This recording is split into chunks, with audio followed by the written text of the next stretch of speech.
Hi everyone, it's open seating, so please make your way to your tables and seats. Thank you.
On.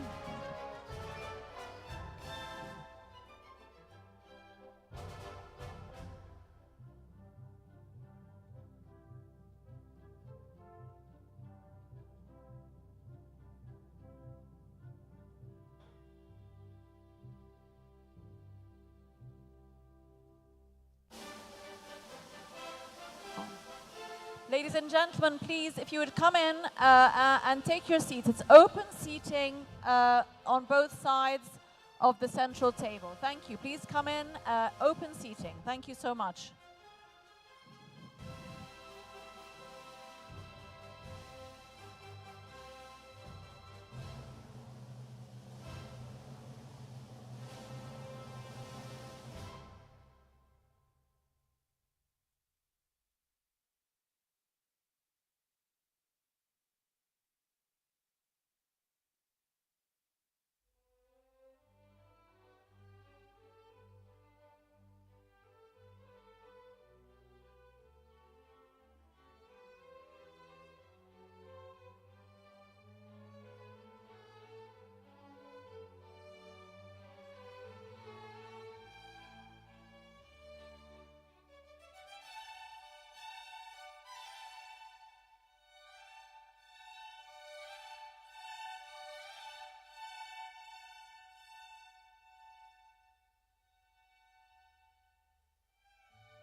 Bit on.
Ladies and gentlemen, please do continue to make your way into the hall. It's open seating, please, at any of these tables. Thank you.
Yes.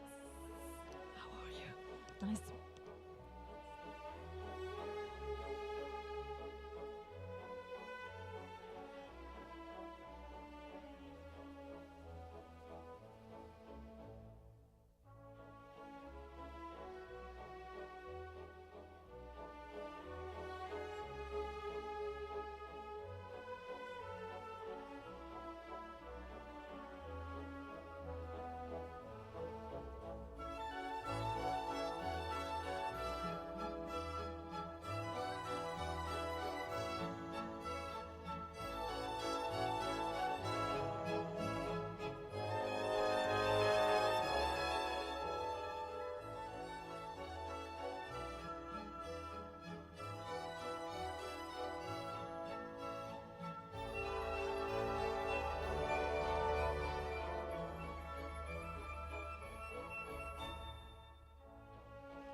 Ladies and gentlemen, if you can please take your seats, as we will be expecting His Highness in the next few minutes. So if you could please all take your seats at tables, free seating.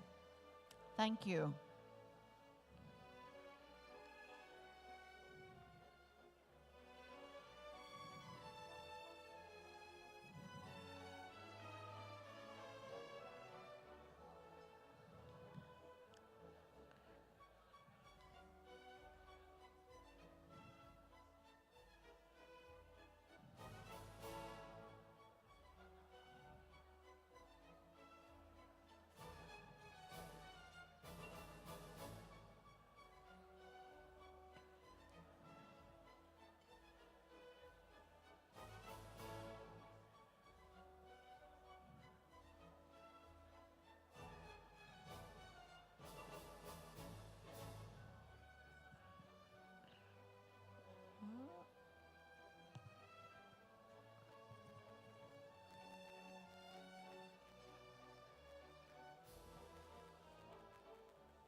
Excellencies, distinguished guests, ladies and gentlemen, I'd like to welcome you all to the 13th Energy Markets Forum.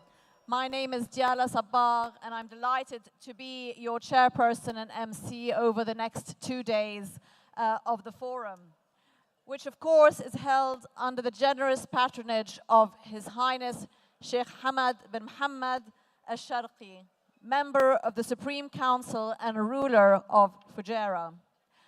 I'd also like to extend a very warm welcome today to His Highness Sheikh Saleh bin Mohammed bin Hamad Al-Sharqi, Chairman of the Port of Fujairah, His Highness Sheikh Dr. Rashid bin Hamad Al-Sharqi, Deputy Chairman of the Fujairah Oil Industry Zone, and also a warm welcome to the UAE, His Excellency Dr. Sheikh Abdullah bin Ahmad Al Khalifa, Minister of Transportation and Telecommunication at the Kingdom of Bahrain. It's a pleasure to have you all with us again. A year goes by very quickly. This year, we're gathering under the theme, Reimagining Growth in a Disrupted World. And what a year it has been. I'm sure we would all agree with that.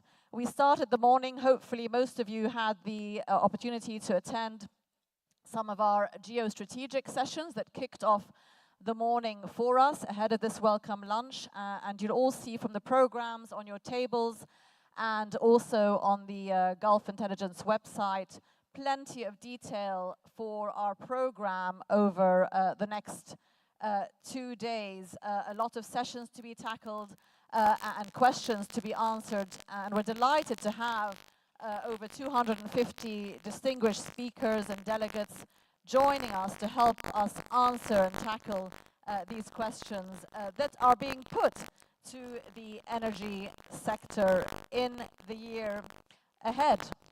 I will go through more details of the program later on this morning, but now it's my pleasure to welcome the first speaker of the forum to deliver the Welcome Lunch Lecture, Ms. Nadia Martin-Wigan, Director of Svellen Capital, who will be talking to us about energy transformation. Thank you very much.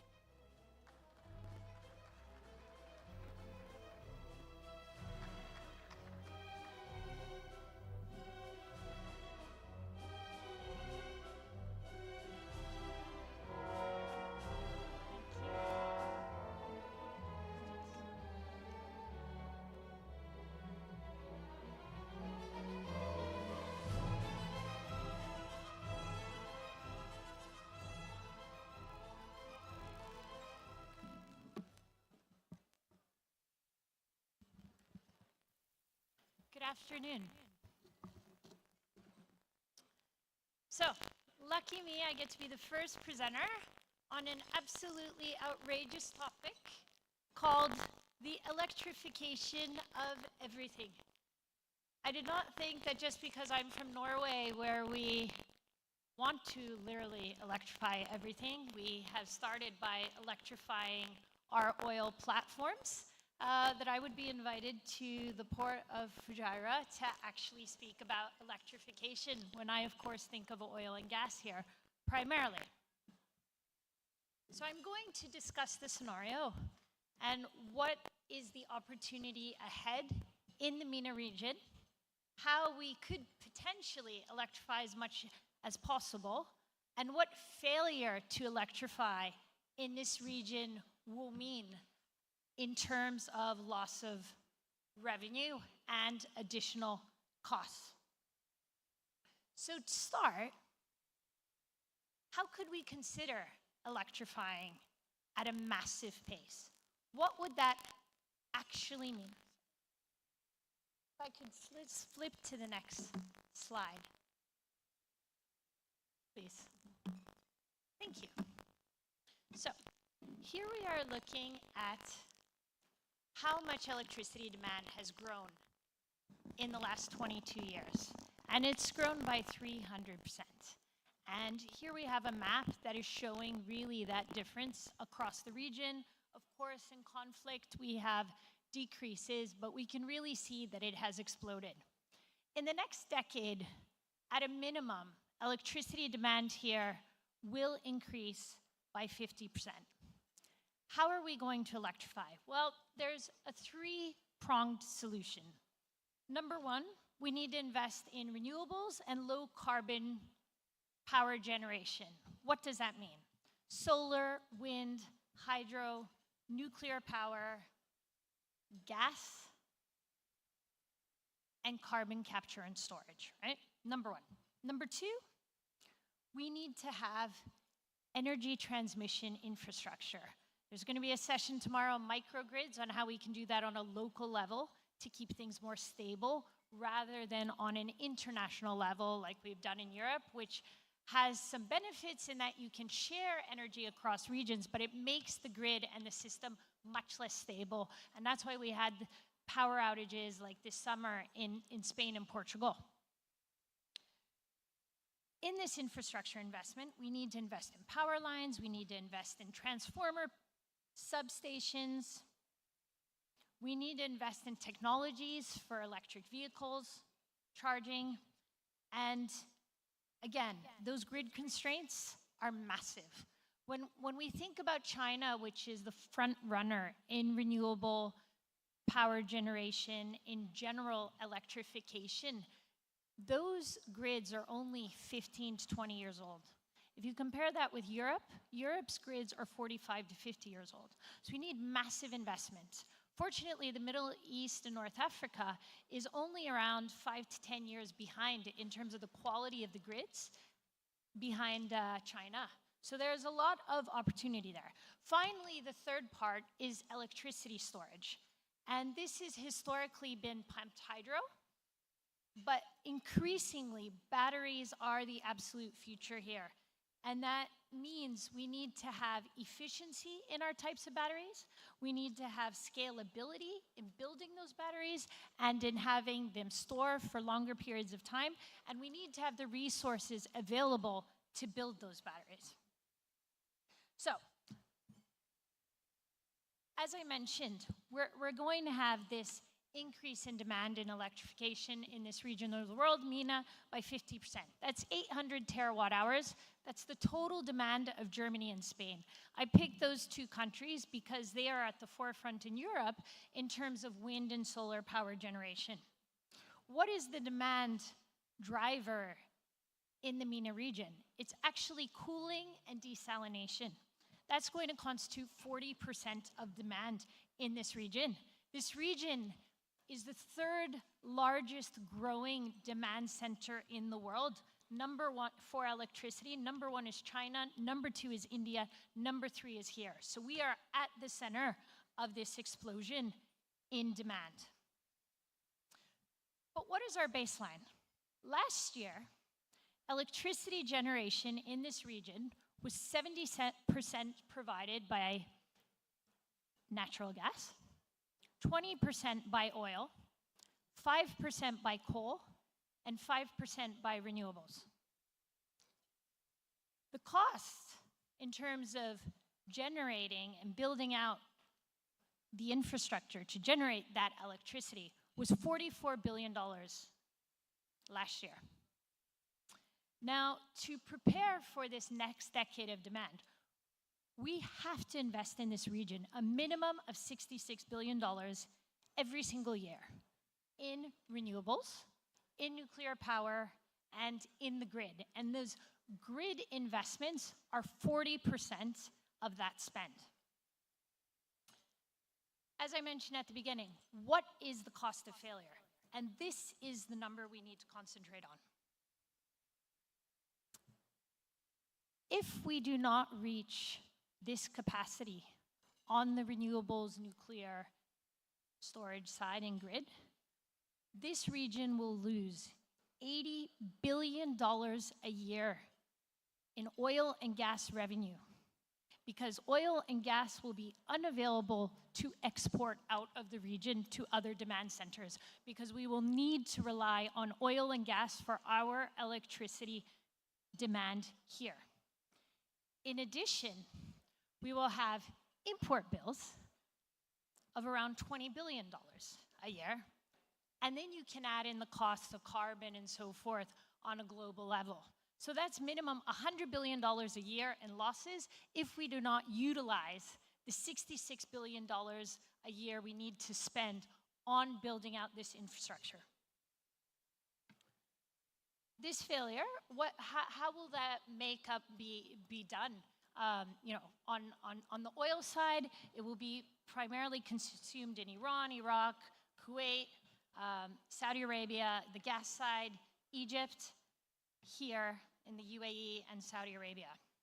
And we will, of course, then need to invest in additional diesel generators and gas power plants. So it'll not be not for naught just the 100 billion versus the 66 billion. It will actually involve increases in that infrastructure spending. So, moving on to the backup generators besides oil and gas that I just mentioned, if we think about batteries, right? So I come from an oil trading company, Svelland Capital, and we are always interested in the rise of commodity prices and the collapse. So we can go both long and short. And typically, everyone always thinks of batteries. We're gonna run out of capacity to build the batteries because we won't have enough cobalt, we won't have enough nickel, we won't have enough lithium. And from Svelland Capital's perspective, we've already hit those boom and bust cycles on that part. The critical parts that are coming as we develop new batteries are the shortage of copper, graphite, and phosphate. And if we could go to the next slide, please. I just want to show the map of where we currently produce major minerals, right? And here you can see lithium, cobalt, what has been the historic center of supply. And I also want to point out where we are located right now, that we do not have these resources here. But of course, here in the Middle East, we're located literally in the middle. And we can be that supply chain between the resources in Africa and the final demand center in China, where we build the batteries. And of course, we could assemble them here the way Europe has successfully done, rather than building them from scratch. Now, if we start with copper in particular, because copper has had a very exciting year in terms of exploding in prices, 10% in a day, dropping 24% 2.5 weeks later. What is the necessary need for copper when we think about the next decade? Well, we need about 1.5 times the current production level in the world, and it's absolutely impossible to reach it because the average mine takes 18 months from the start, 18 years from the start of final investment FID until we actually have normalized production. We also had earlier in September, the world's second largest copper mine in the world has shut down, right? But what does the demand come from? Well, 27% of copper demand comes from electric vehicles, 25% comes from renewables generation, 16% is for the grid, 7% is for charging infrastructure, 23% is economic growth, so yes, that means housing in China, and data centers and AI are only 6%. Thus far, we've only figured out how to substitute away 11% of that, largely through aluminium. So it's impossible for us to actually achieve what we need in copper. The other two big ones are graphite and phosphate. If we go to the next slide, please, I just want to point out that the huge opportunity in phosphate, and these are the new BYD batteries. Next slide, please. Is they will be switching away from cobalt and nickel and into phosphate. And here you see Morocco is the world's largest phosphate center. This is absolutely the future in terms of long-term battery storage solutions, and we are located very nearby.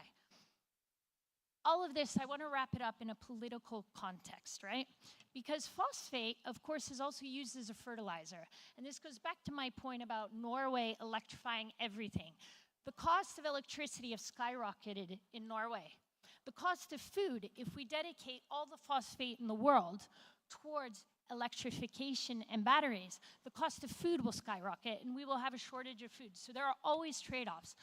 What is very important for this region is to continue building that relationship with China and with Asia, use the vacuum that the US has created in terms of investment, and have this region invest more in these production regions, especially in Africa, and just be that middle route for the future.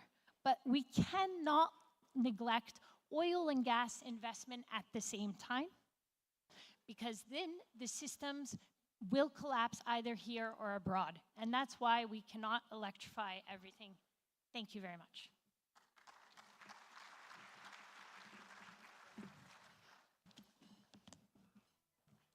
Take your time, take your time.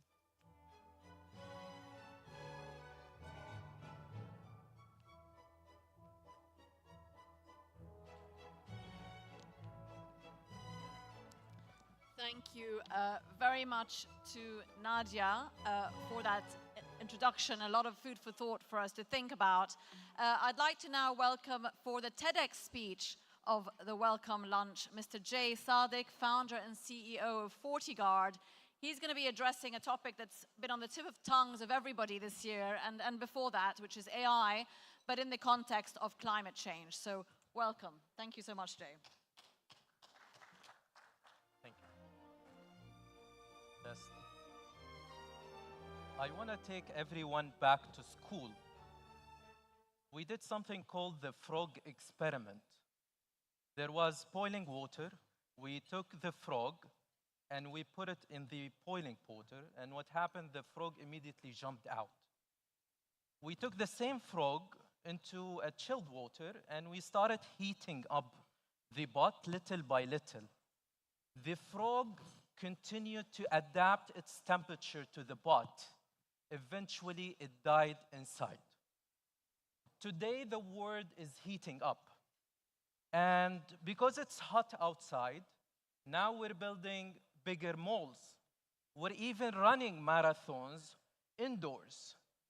And HVAC systems are improving. But I keep wondering and asking myself, what is the threshold so we don't die inside the pot? In 2020, I was reading an article in Los Angeles where they were painting roads with a white pigment to cool down LA. I started 3 businesses before and sold 2, failed in 1. And I was thinking, what would be my next venture? So I thought, why not we can make the UAE cooler? But we cannot paint every road. So I started FortiGuard to build cooler asphalt. And we built a cooler asphalt that was cooler by 16 degrees Celsius than the conventional one. We sold it to a place that is probably everyone is aware of, called Masdar City. And Masdar asked me a question that changed everything.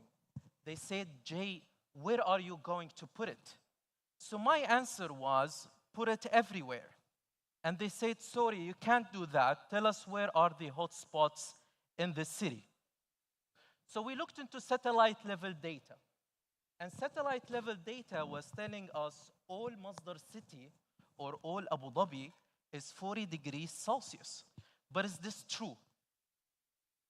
So we went back and we started collecting temperature data so we can map temperature 2 meters above the ground, every 10 meters square, every second, and be able to put this for Masdar so they can identify where heat is actually impacting the demand that we need to cool down the city or build it a lot more sustainably. This is how temperature today is presented to us. This is the truth of temperature. Because we don't care what's the temperature hundreds of meters above the ground. We care about what is the temperature here. Here is where we transport goods. Here is where we do business. Here is what a human level health is measured. Here is what we care about, temperature. So in order for us to do that, we're collecting every day more than 52 billion GPS data points from the ground, not with only satellite level data, but with vehicles that have sensors installed on them, and they're connected real time to the internet so they can provide temperature data to us.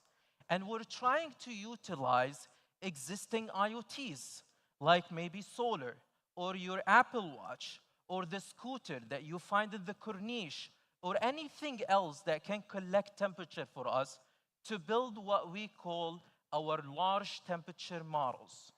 Those models have the capability to service different sectors with data that can unlock the truth. Why do we call it the truth? Because if you're trying to solve for a problem like energy or temperature, this problem is like cancer.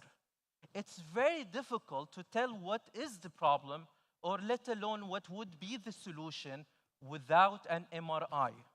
So we introduced the world's first temperature MRI. So we can tell what's the temperature, how is it moving in cities, why is it hot, and what can be done to cool it down. Engineers, they love this because half of the solution is really understanding the problem. And this is what we did with our intelligence. With Masdar City, we helped them cool down the outdoors by 5 degrees Celsius.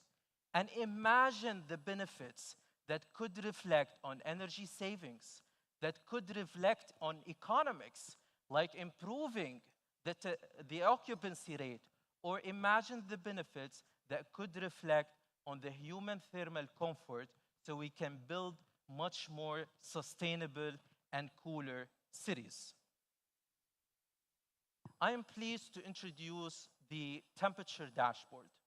And this is where you have a QR code, a free access to temperature, so we can speak to the mission of us trying to democratize the use of temperature.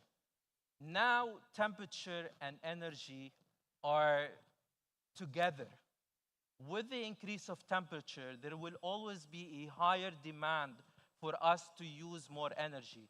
But what is better today than optimizing the use of energy by solving for the real challenge when it comes to cities, when it comes to temperature, in everything that we do today. I'm happy to provide you with more resources and use cases related to energy. So please connect with me. And I'm very thankful to be here among all of you today. And I hope that you're enjoying this session.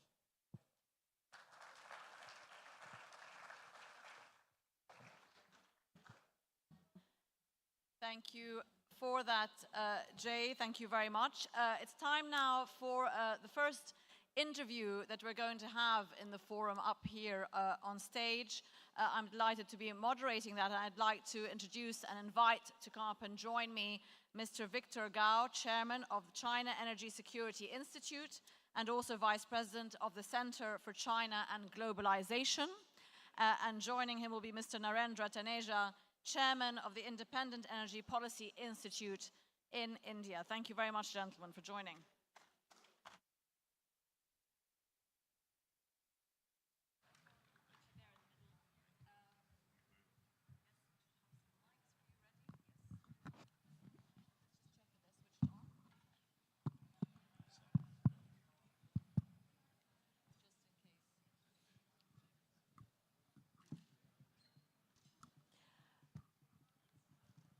Gentlemen, we're going to continue with the theme of geopolitics, having both of you up here on stage with me. And we're going to be discussing India and China's relationship, their friendship, their, if I dare say, new bromance of late.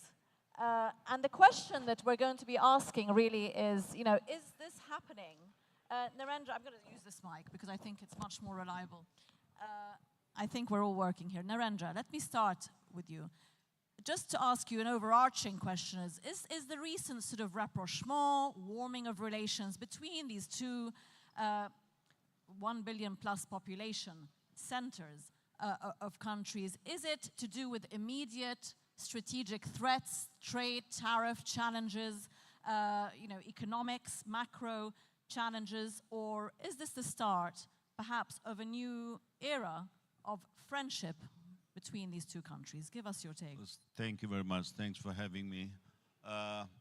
If you look at the history from 1,700, 800 years ago, 2,000 years ago, and till, let's say, the 18th century, the two most powerful and the largest economies on the planet were India and China.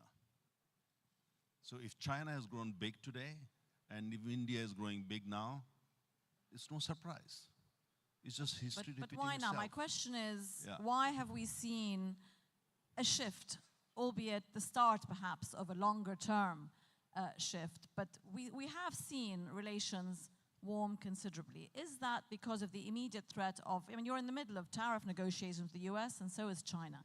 Is this what's triggering it? Are you joining forces unofficially to counteract the US power? I think it's being misread in the sense that, India is home to 1.4 billion people. We have our own ambition. If you look at the history and India's potential, we are well on our way to be the second largest economy on the planet. In 25 to 30 years from now, we're going to be roughly $30 trillion economy on nominal basis. So we don't believe in joining this group or that bloc and all that. China is doing well, very good. We congratulate them. The US is in trouble. We sympathize with the people of the US. And Europe, hopefully, is going to rise to the occasion and become a very second largest economy within the next 10 years. We hope so. The point is that our ambition is very clear, and the road is very clear, and the goal is clear. We want to be a pole in our own rights, in the sense that, we are thinking more in terms of building our own universe, where we are able to contribute to peace and the development of the humankind. That's how we look at it. So it's being completely misread. If we think that China is a good partner for us, we will go for that partnership. If Russia is a good partner, we go for Russia. If the United States, we go for the United States. So it's as simple as that. We are not really in this group or that group. We are too big. We are home to 1.4 billion people, too big to be actually joining this group. So the entire situation, your very question, the very kind of premise of your question is actually based on misreading. We are partner with China. We are going to collaborate China where we think is going to help us to get where we want to get.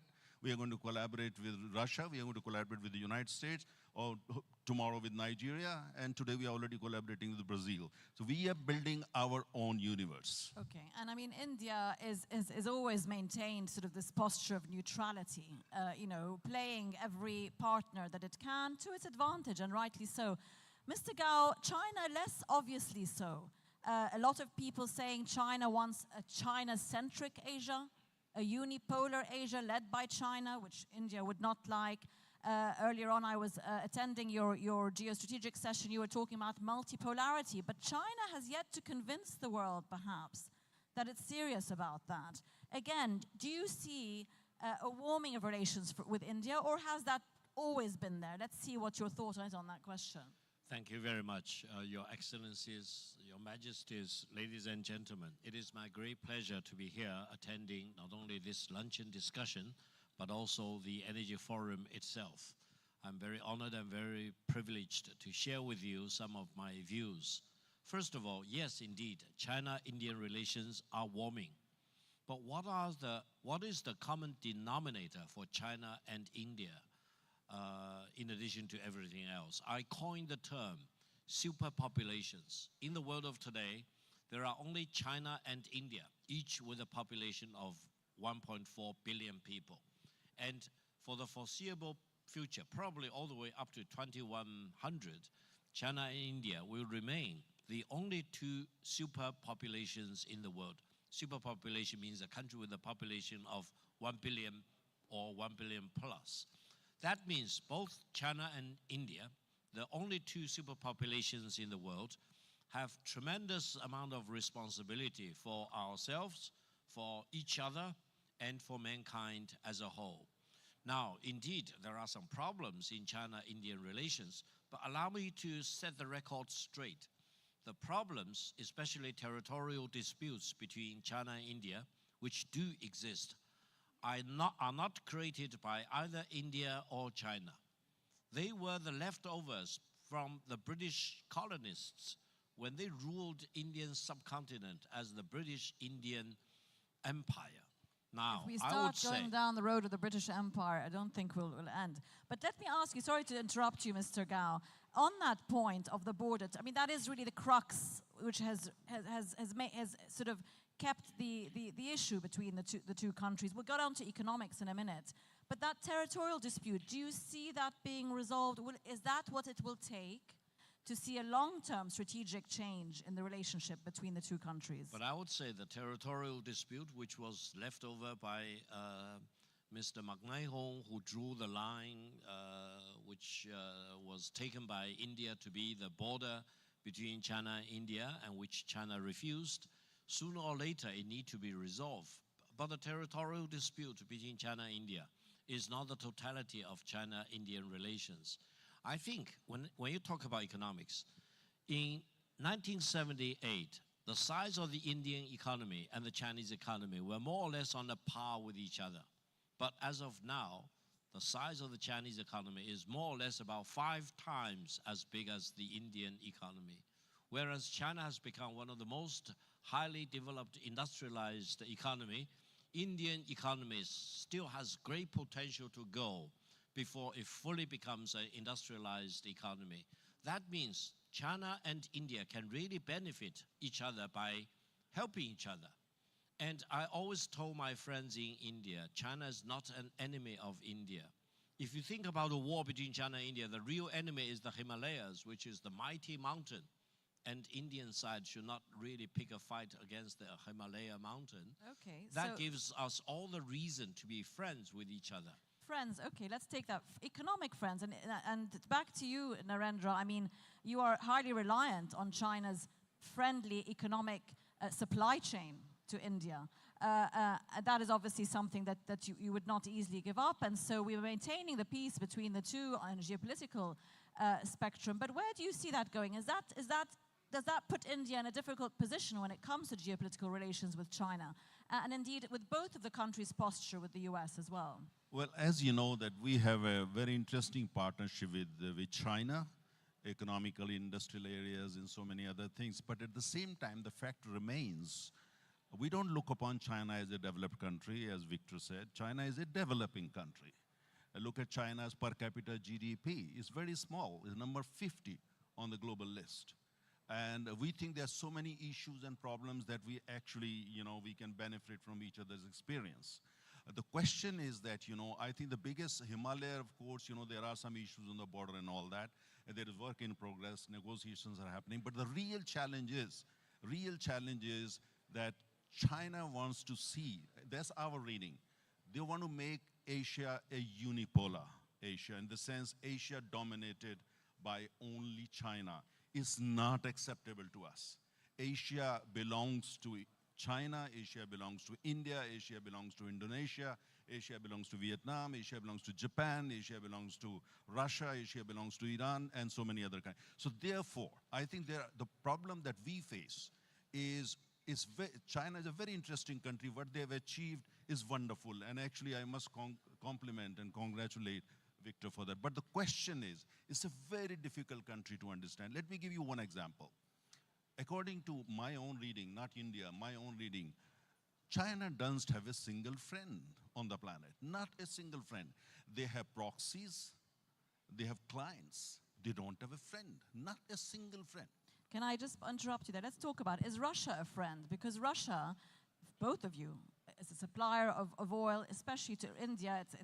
You've been taking 30% of your imports versus 1% a couple of years ago. President Trump has told India that you're funding the Ukraine war because of so much Russian oil being taken in India. Let me just go to Victor with that. You also do take some Russian oil, maybe not as much as India. Victor, is that a sticking point in your posture with the US, for example, or in your posture with the trade negotiations with the US that China might be having? Well, actually, Narendra is right, partially on one point. In China, we always worry that if we do not have enough friends, we keep worrying about that. Whereas the United States seems to be worried that if they do not have enough enemies in the world.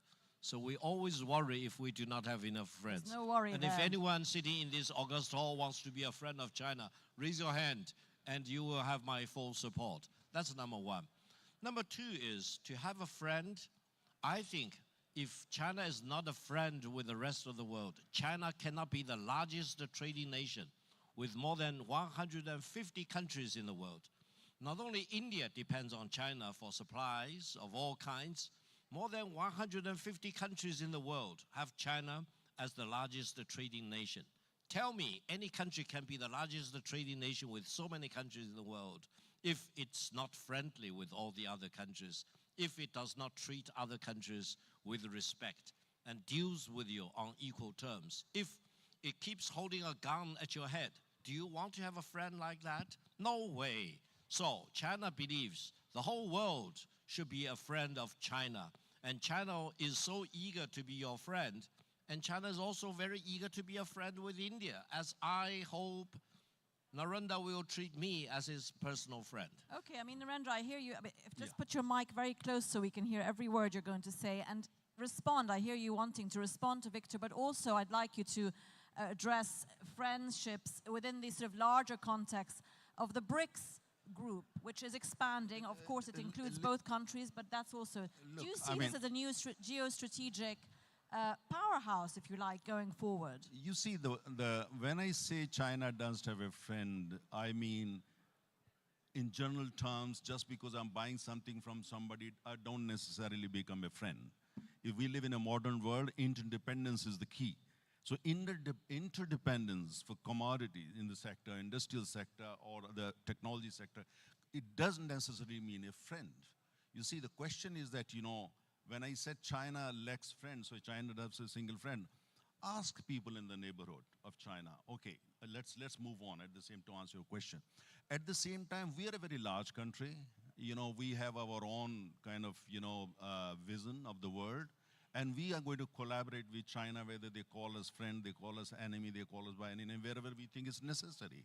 Wherever they are ready to sell us what we want to buy, and we will do that. And there are blocks, for instance, we are part of the Quad. Quad is United States, India, Australia, and Japan. At the same time, we are SCO, which is a Shanghai-based organization, and all that.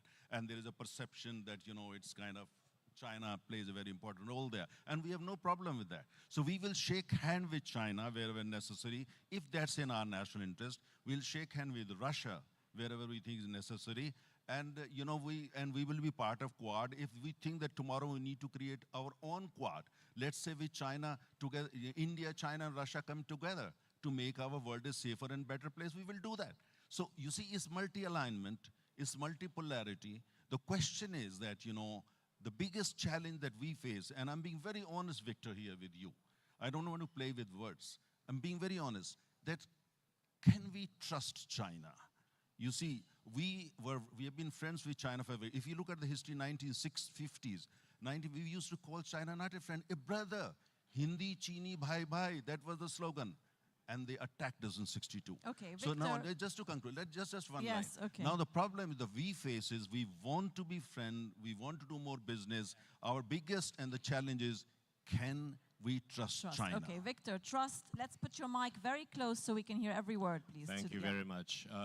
In front of this august body with all the majesties and excellence, I just want to make one point. Narendra, I trust you and I treat you as a friend.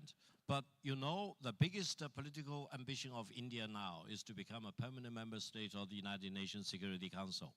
Let me tell you, if India does not treat China as a friend, India will never be a permanent member state of the Security Council of the United Nations. Why? Because China has a veto power.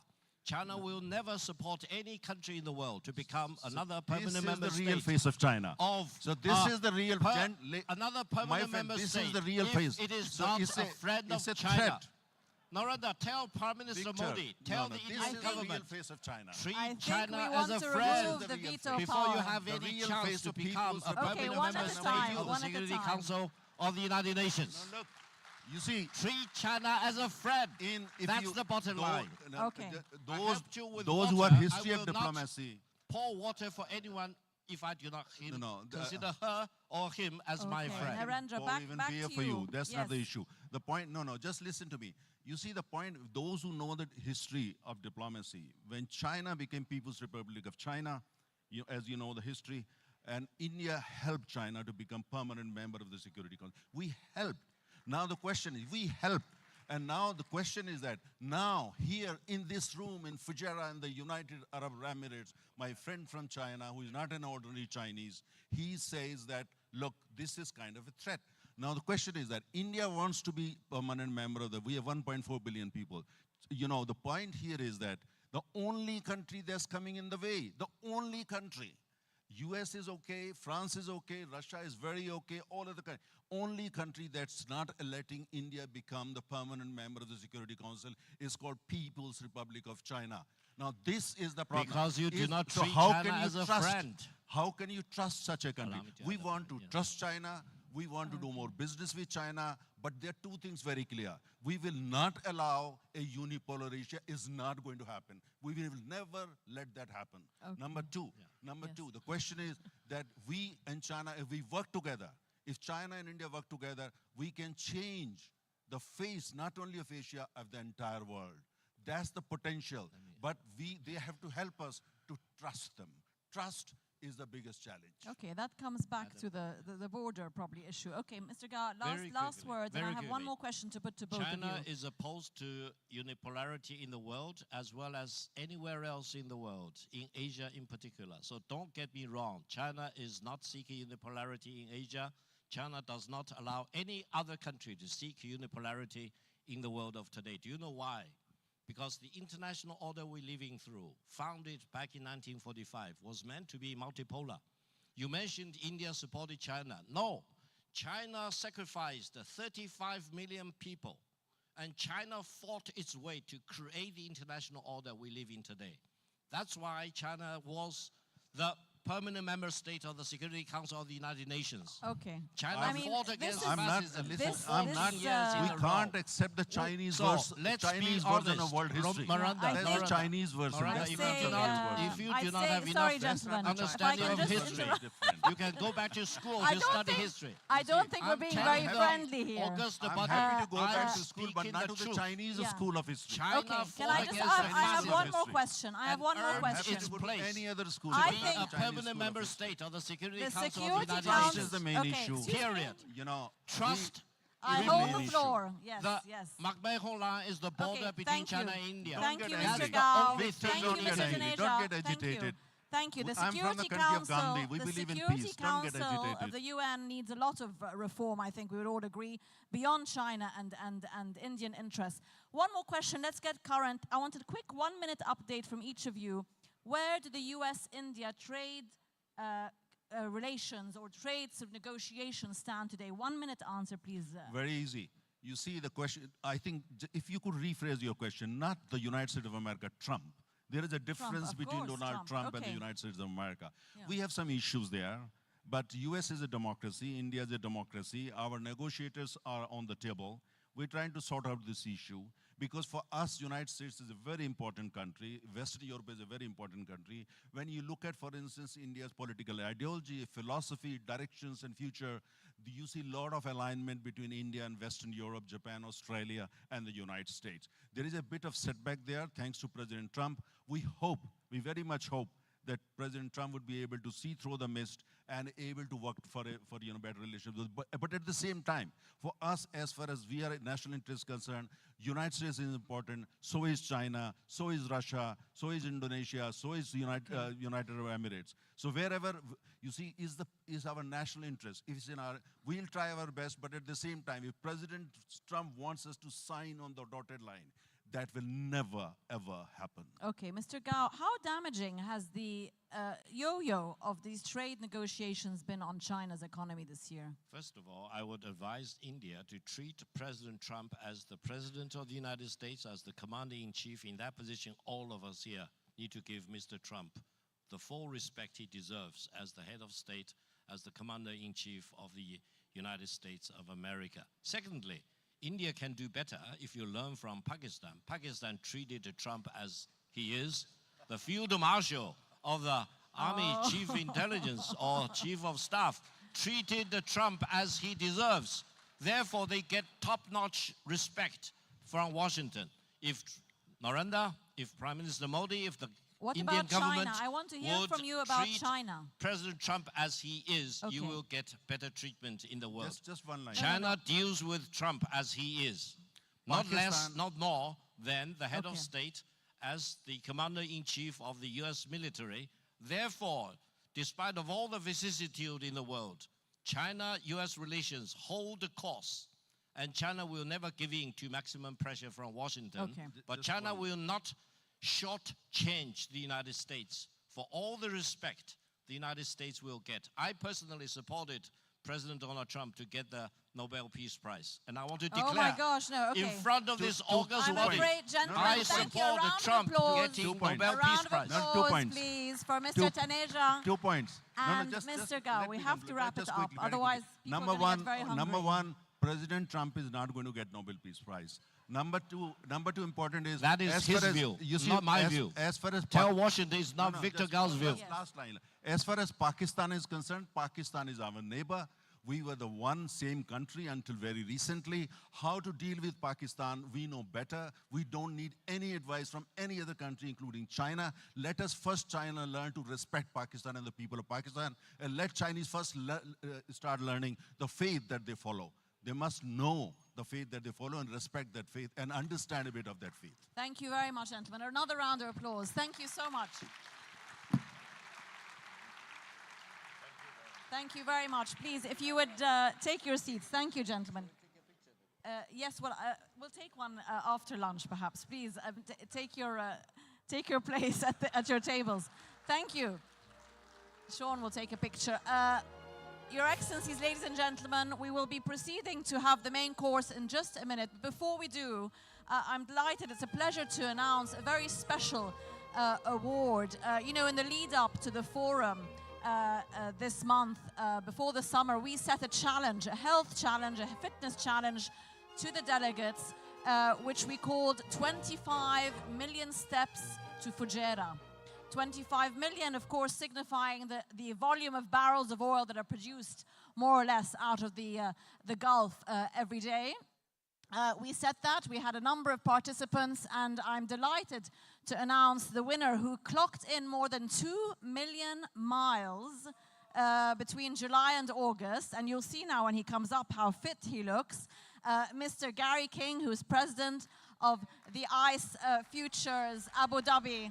So I'd like to invite Gary to receive his award.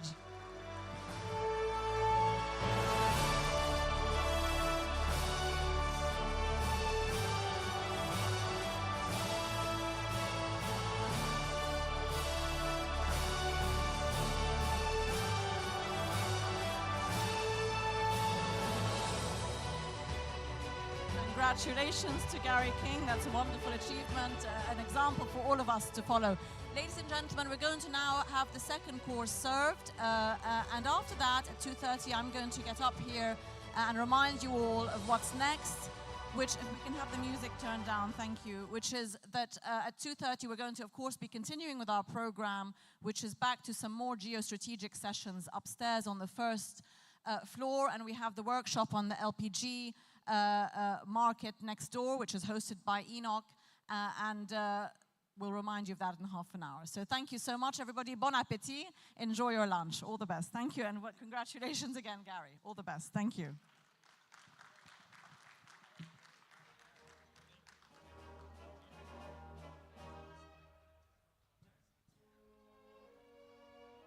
The food is being served outside. There's a buffet, so if you can please help yourselves and come back and sit down. Of course, the top table will be served at table, and the buffet is now open. Thank you so much.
Bring the beats with Premium.